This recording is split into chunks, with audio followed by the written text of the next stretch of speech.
those wings. He's not going to fly with those wings. Oh, he's turned. Oh, how? Oh no, Richter-san. That is the most Japanese anime thing I've ever seen. Also, she stays there. You got to see how your investment ends through. I mean, she's given us a lot of things. She might need them back afterwards. He goes, oh, by the way, those spirit animals I bestowed upon thee, could you give them back, please, mate? I don't know why I turned into Bob Mortimer there. Exactly, yeah. Why is this bothers me. That window's open, like he forgot the fucking thing. Yeah. Look. You know, Dracula agrees like everyone else. Well, I suppose he can't go towards the window, otherwise you'll get burned by sunlight. So, oh no, one level up. Do you remember Altered Beast on the Mega Drive? No.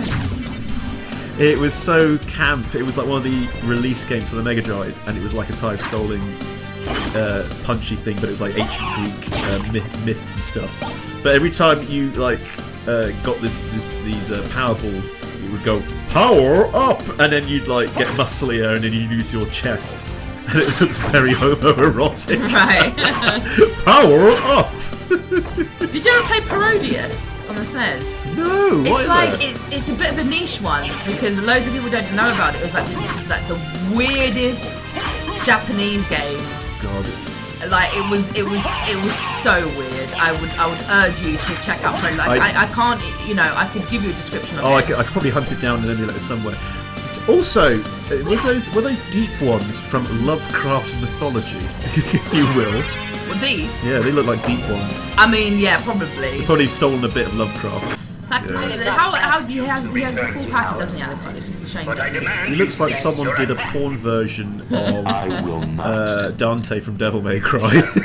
Oh, I hated Dante from Devil May Cry. I completed the first one on here last year, Devil May Cry, and he is an arse. He is. But playing as him is brilliant. He's great to play as, but he's just like, huh, I'm so fancy with my red clothes. Yeah. I do love his clothes though. I find it difficult to play a character that I don't like, and I find it difficult to watch a show the character that I don't like as your main character. I think that's the problem I had with watching Quentin Tarantino's Hateful Eight, because I couldn't root for any of them because I hated them all. Yeah. Even Kurt Russell, and I love Kurt Russell. And also I just found it incredibly boring. Oh yeah, that too. He's been bored. The last two films have been terribly boring. I believe you. Yeah. I completely believe I really wanted to love Once Upon a Time in Hollywood, but I haven't seen it yet. Do you feel like Brad Pitt was deserving of the Oscar?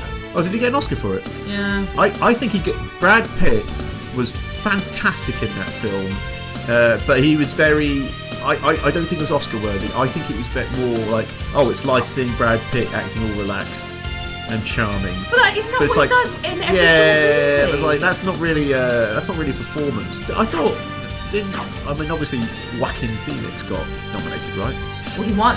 He won. Oh, right. But you said Brad Pitt won an Oscar. I think best supporting. Sorry. Yeah, of course. Yeah. Although I will say. There we go. Oh, wow, what's this? That's your save point. Oh, there we go. Press up. Up, okay. It's like Hellraiser. But yeah, not Quentin Tarantino, thingamajiggy, Leonardo DiCaprio.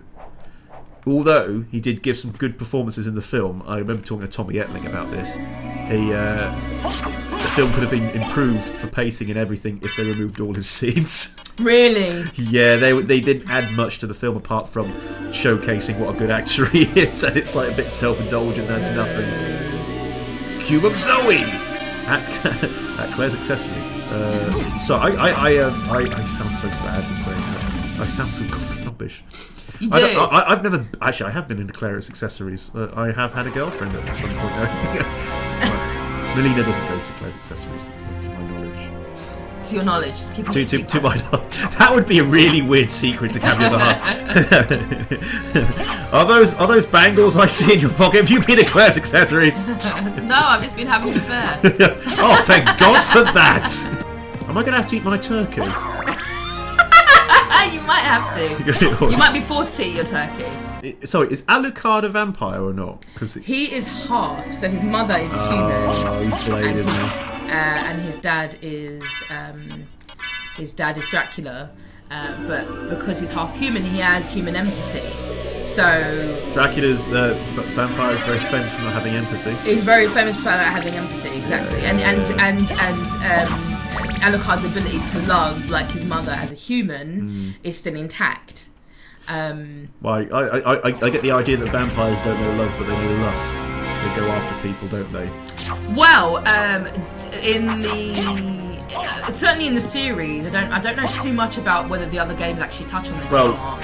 But certainly for this one, Dracula wants revenge because humans killed his wife. Oh. So that's definitely less of a lust thing. Well, in the cartoon, the TV series on Netflix, what they very heavily talk about is their relationship and their love story. That's good. Yeah. I was about to say, isn't that the whole story behind Dracula anyway? That he became a vampire. He did something because of his love. His love got killed. Or am I thinking just of the Bram Stoker thing? I haven't. I mean, I've read the book. It's like one of my favourites. And I don't remember the read it. I haven't. Are you talking about the one with Gary Oldman? Yeah. I watched it on a plane from New York. Right. Sorry, just not name dropping, city dropping there. And it's one of those films where it's like Lost Boys. I can't decide whether it's amazing or terrible because it hits both, because there's points where it's really cheesy but in the right way, and it made me laugh so much, but it feels like it's trying to make you laugh because it's tongue-in-cheek in places. It's very melodramatic film. It's very camp. Oh, incredibly. But there's a bit where Anthony Hopkins playing bloody what's his name, Van Helsing. He's like immediately saying, "We must kill you. We must behead your wife to make sure she doesn't come back as a vampire." And he's like, "Damn it, man! Stop saying that." I just found that really funny. Come on. There's a lot of managing the situation in this game. There's a lot of managing of expectations as well. So basically, Richter, who you played at the beginning, he killed Dracula, and it was all well and good and brilliant. But then he went missing. Several years after killing Dracula, and then Castlevania, which is the castle that you're in now, which is Dracula's castle, reappeared.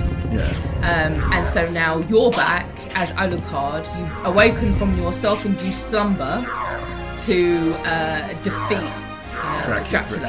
Okay. Yeah. So you're basically going against the family. Exactly. You're Fredo Corleone. A neutron bomb. I think you should use a neutron bomb. I don't even know what that is. So. A neutron bomb is a nuclear weapon. No, I mean, I don't even know what it does. Oh, right, sorry. I was like, oh, wow, that came off very mansplaining. I was about to say, yeah, I thought you weren't aware of what nuclear weapons were. Yeah, I've managed to make it to age 33 and not understood what nuclear weapons are. I mean, to be fair, though, if you've managed to make it that far, you're living a very happy life, to be fair. This is what I don't get with healing items being food, because if you fight on it at full stomach, you're just going to get a stitch. Come on, bat. Oh! He did something. He did do something. But the thing is, no one can withstand having a bat flying at them. That is true. I mean, it would do me. Yeah. This is intolerable. It's like, oh, did you get to beat him? No, he just got. Use your potion. I don't. Oh, sorry. Yeah. Part of me wants to really get into this game, but it's so unforgiving that it angers me. And I'm wondering if it's because it's a hard game, or because I'm too soft now. You know, it's probably a little bit of both. Yeah, I would agree with that. I would agree that I've been spoiled. Oh God, no! So that was Castlevania, which I am not very good at, but you are apparently amazing at. I wouldn't say I was amazing, but I know my way around it. Like, I understand the game, so yeah, a bit better than you. I think anybody's a bit better than me. Jeez.